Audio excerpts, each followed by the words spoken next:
Tonight, the fate of the thousands of those refugees in Afghanistan is still unknown. Fox 46 chief political correspondent Emma Withrow spoke to a student stranded in Kabul earlier today and says his main concern is his family's well-being.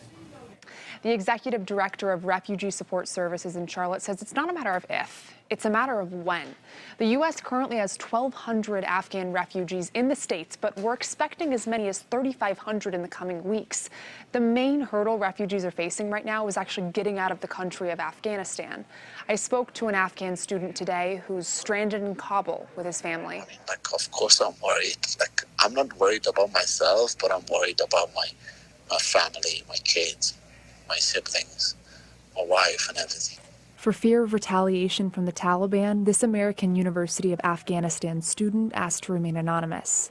He described what Kabul's like 2 days after falling into the grasp of the Taliban. Oh, I think you heard that shot. It was a gunshot. So right now, they're just looting everywhere they can. They have looted a lot of politicians' houses. A politician that lived in the student's neighborhood was offered weapons and military vehicles from Afghan soldiers, but denied the offer for fear of being targeted by the Taliban. The militants were happy to take them. They are heavily armed, like literally any type of weapon that was bought by the taxpayers' money.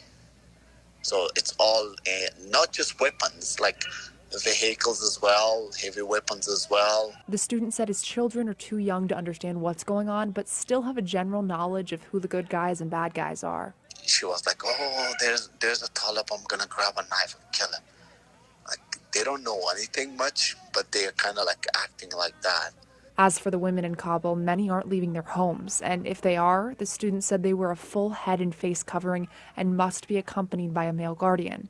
As for his wife, he's the one who used to like literally go outside whatever she needs, and right now she just can't go. If she can go outside, but it should be only with me.